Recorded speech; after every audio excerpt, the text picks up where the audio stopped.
Neste tutorial vou mostrar para vocês como é que a gente trabalha com uma escada com uma inserção de um patamar centralizado.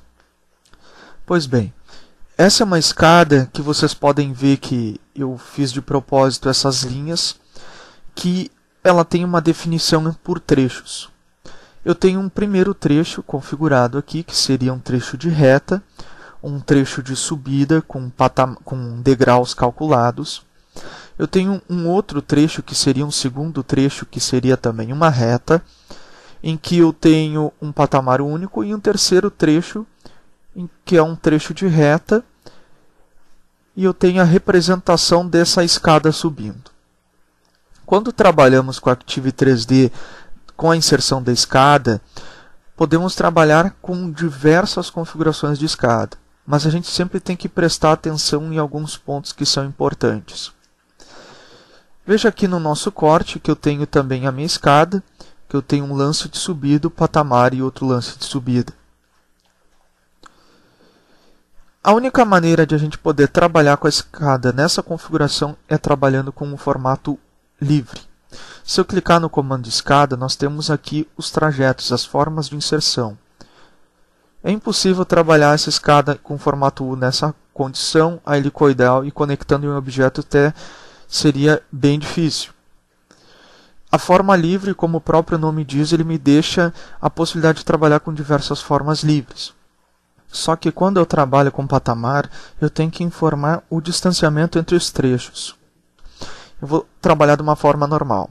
Eu vou dar o primeiro ponto, o segundo ponto, a direção e um Enter. Veja que ele inseriu uma escada, e essa escada ela tem um grip inicial, um grip final e um grip centralizado. Se eu for nas propriedades, eu tenho um único trecho de reta. Este caso aqui é diferente. Eu tenho mais de um trecho de reta. Se selecionarmos e formos nas propriedades, eu tenho 3 trechos de reta, que são esses 3 trechos configurados, este e este. Para a gente deixar dessa forma, vamos ativar o comando de escada, trabalhar com formato U.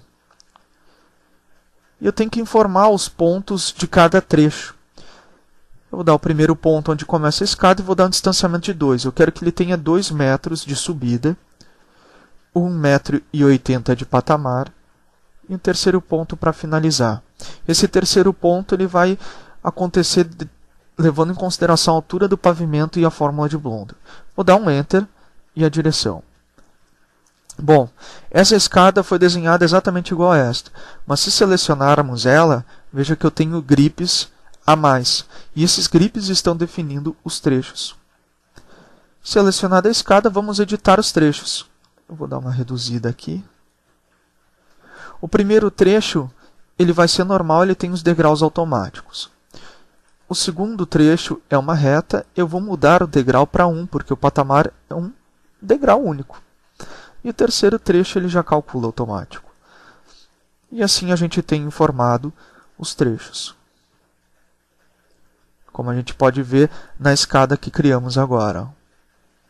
Então essa seria a forma de trabalharmos com a escada livre e variando essas opções, tanto de uma escada formato normal, como com patamar central.